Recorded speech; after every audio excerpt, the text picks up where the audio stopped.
Gonna get me a little sip here of the old iced tea. Yeah. If I clear my throat, it's because it's really hot in my office here, my home office. And first and foremost, real quick, welcome to the beautiful Pacific Northwest and PacWest Bigfoot. Um, I've been thinking about something that I'm going to share with you all on Facebook and probably through a video here pretty soon. I know also that I would like to do a live Facebook this week or today when this video comes out. But I'm going to be unable to do that. My wife is still feeling a little sick, and actually, I got to go pick up kids from Grandma and Grandpa's, so I'll pretty much be busy tomorrow morning for a while. Also, for the gentleman who won the coffee mug, it's actually going out today. Sorry it took so long. Like I said, my wife was sick. We were taking care of kids, and it's just been really hectic around here. But we're all good. Everything's getting back to normal, so that thing is out there inside the next 20 minutes. It'll be on its way. So thank you so very much for being so patient, so kind. Thank you. Also, one other thing before we get into this week's PacWest Bigfoot encounter story, want to say thank you and a little prayer out there to those firefighters fighting all those fires in the mountains and valleys and everything else around this great nation of ours, especially out here in the old Pacific Northwest, where it seems like there's a battle every year. And you know what? That's just the natural way of things. So, God bless you guys. Thank you for your service and your efforts out there. Keep safe, keep smart, and God bless you. All right. So I watched Bigfoot cross the road 3 times near my home outside Shasta City, California. Let's get started. Not once, not twice, but yes, 3 times I watched as a Bigfoot crossed the road on 3 separate occasions, and actually I realized it had always been around. I am, well, was a recent out of towner who moved to the Shasta City area back in 2009 and 2010 when all this went down. I was not married, no kids at the time, just a guy who finally decided to buy a house and settle down and plan on those things at least for the future. I never thought for a moment, though, that I would settle down in the Pacific Northwest, especially next to a volcano that had giants on it. Of volcanoes and monsters. I have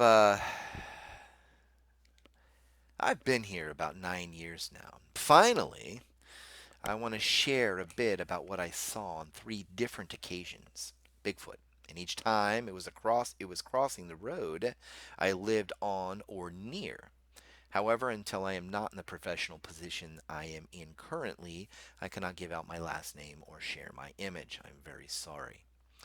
My encounter story did not start with a visual, actually. I thought it did at first, but after that first visual, I figured out the 2 plus 2 that equals 4 and what was happening around me. I moved here to start a new job. Well, actually, an old job, or continuing my career with a new position, really. It would take me all over the Pacific Northwest, and Shasta City was central to my area, my coverage area, and a beautiful little place to keep my home office, I thought. I had spent about a month looking around, even along the coast of Northern California and Southern Oregon. But for some reason, something pulled me to the city of Shasta. Personally, it was the majestic mountain, the tree lines, and open ranges throughout the valleys, I suppose. It is a really beautiful place here. What was not pretty, however, were the monsters that lived here as well. The first crossing. It was a different landscape than that of Philadelphia, where I am from originally. Yes, we had country roads out there, and the countryside is beautiful as well. But there is something about the Pacific Northwest and its, well, volcanic beauty. I lived a ways outside of town, literally southeast of town, and the mountain. But the mountain itself was right out my door, it felt. To the north, I could see nothing practically but that live volcano. Yes, it was alive. At least that's what I'd read. Anyways, I lived outside of a town, and For about a week before I had to head out up north to Salem, Oregon for about 4 days for work, I started hearing some pretty weird sounds floating down from the mountain and into my house. I think, if I recall it correctly, I was up getting some water that night. I lived on 3 acre piece of property that I was seriously considered buying at the time after I got settled in and used to the area. But I was heading back to bed when I heard a weird howling like sound floating in through the open windows in the living room. It was so weird sounding that I decided to take a step out on the front porch to hear it better. It would start low, get high pitched, and then back down to a low rumble, then end. After about 3, 4 seconds, it would start up again, and the howling or yelling continued for about another 15 minutes or so. I have hunted the forests of Pennsylvania. Not here at that time yet, but there I had many times over again. Even there we have some of the same fauna: bear, cougar, coyote. Well, they say it was all but extinct there, the cougar that is, but those reports are a little bit over exaggerated, like many are. This was not a coyote, which I had been getting used to lately. That it caught me off guard. It was different sounding, very different. I could not put my thumb on it. It was like a mix of some animal and, well, a human yelling, I suppose. But I went back to bed, got up 4 hours later, and was gone for 4 days. Work went good, and I actually got back on the road earlier than I expected that following Friday. I would be home late, but home nonetheless. I was turning onto my road that led to my driveway about a half mile up when I saw what I would come to know as a Bigfoot for the first time. This was more of a blob squatch, they call it on television today, but it was not normal, that's for sure. I came around a turn, a bend, but having my lights on made no difference as it was only 9 p.m., or there close to thereof, and the middle of summer. There was enough light to see something on the side of the road. It came out just up ahead of me. I thought at first it was a person. It was tall like a person, the silhouette of one too. But it was tall, really, really tall. And by the time I passed it, I would guess 9 feet at least, but that was my best guess at the time. Next thing I saw was it crossed the road. Well, it seemed more like it floated across the road with its weird stride and arms that stretched down past its lower thighs, or further, it seemed. I could also see this thing was all one color. It could not be a person. There was just no way. As I sped up and passed where it had just crossed, I did not look out the window. I was just a bit too bothered and freaked out, to be honest. I got home and started thinking more about what I was, and soon found myself researching and believing in the possibility of the existence of Bigfoot. The second crossing. 3 or 4 times more, I would hear that weird howling floating down from the mountain, at least coming from that direction. Like I said, I basically live at the foot of that thing. One of those nights, I can say honestly that the hollering or howling or yelling seemed to be pretty close to my property. It was as if it just vibrated through the walls itself. That night in particular was a pretty creepy one, but by that point, I'd done enough research to realize I was hearing something folks do not see every day or hear, and only an elect few have: a Bigfoot. I stood outside for a while that night with camera in hand, as if a flash would make any difference in the middle of the night.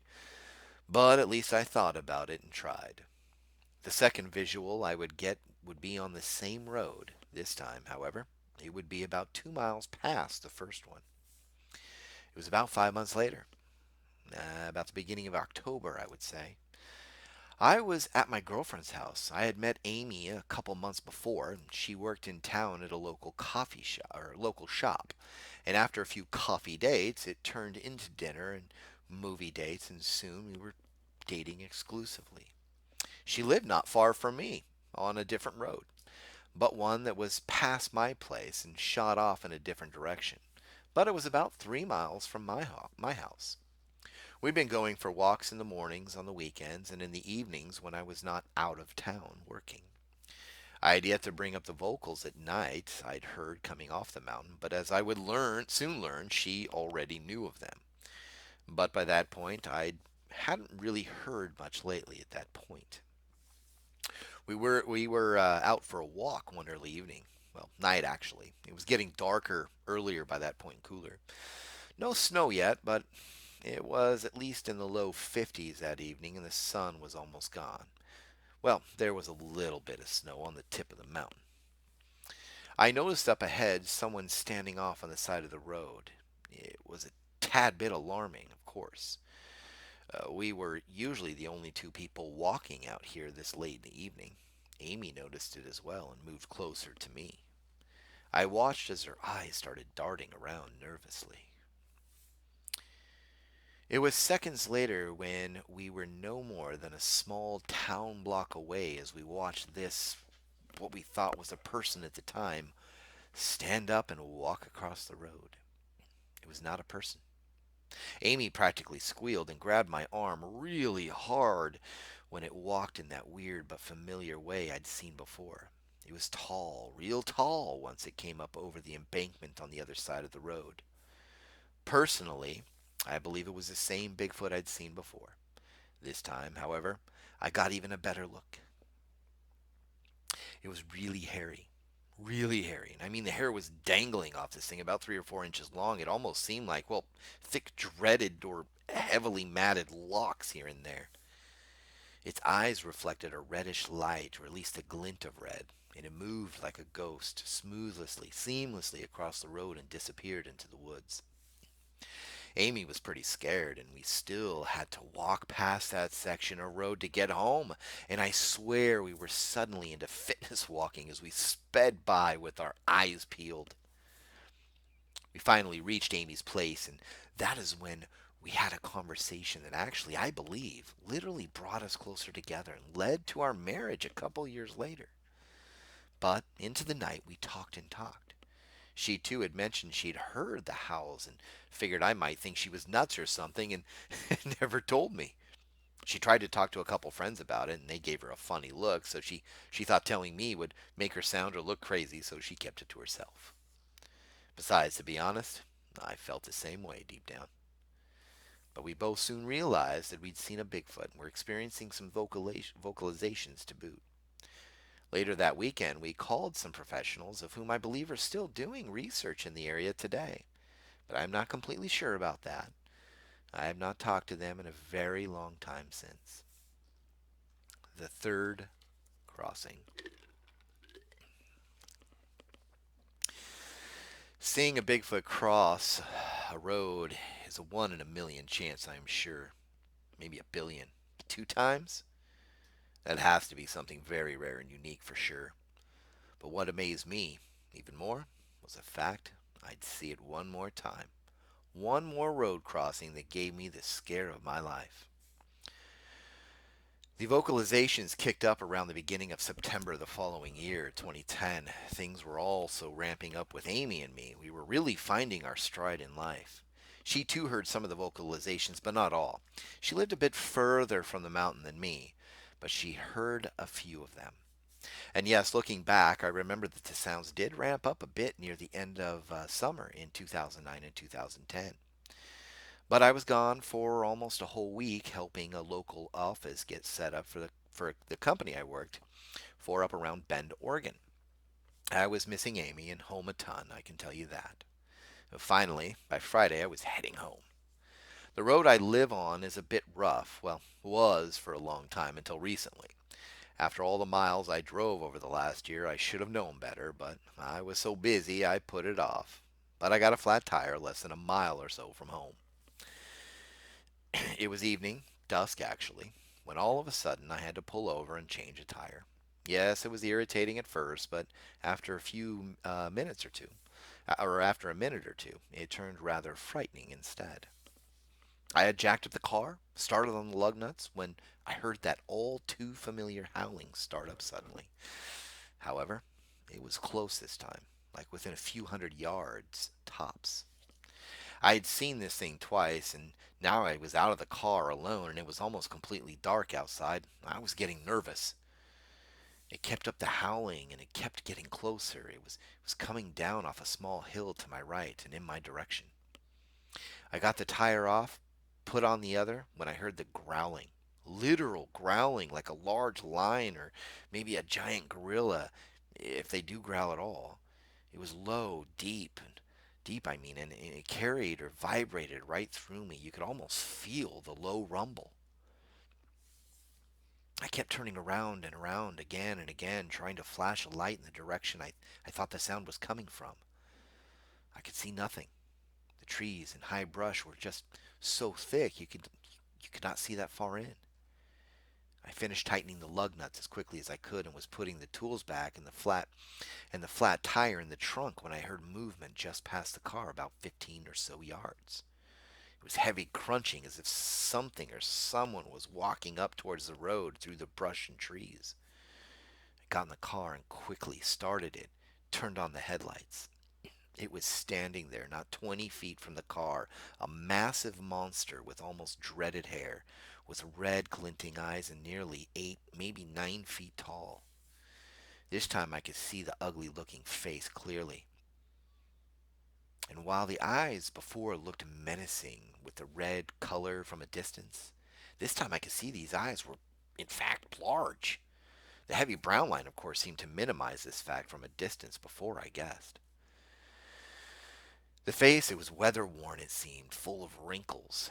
Maybe it just looked that way, however, because it seemed to be giving me a scowl of some kind. But it clearly looked primate, minus the nose that was not all that flat. The shoulders were broad, really, really broad, and there was absolutely no neck, just a large head sitting right on top of those massive shoulders. It was looking right at me, and I felt it was just, well, mad or at least horribly irritated I was there. It screamed at me then, a short burst of a scream, but one that had me almost, well, peeing myself. I can't tell you how horrifying it is to stare up at one of these things. It's like your worst scary nightmare of a movie has come to life. I was not sure of its intentions, but I suppose it could have taken me at any time, at any moment while I was changing that tire minutes before. Personally, I think they do not like us. I think they would rather steer clear of us whenever possible. However, this one could not, because I think it was following game trails leading down from the mountain, and it just so happens people built a road out there one day. Thus the reason it crosses the road so often out here. But once again, after it stared and yelled, it glided off into the forest. I still hear stuff. Yes, I am married today. Yes, I still live in the same house. Well, we do. We still hear things from time to time, and yes, there have been researchers out here recording some pretty weird stuff from what I hear, but it is not as often we hear them as we did back then. Maybe that is due to folks running around here now and that maybe scared them off, I suppose. But like I said, I don't think they like us one bit, and they do what they can to steer clear of us. But how I saw this thing 3 times is beyond me. But I did, and that is my encounter story. Thanks, Darren.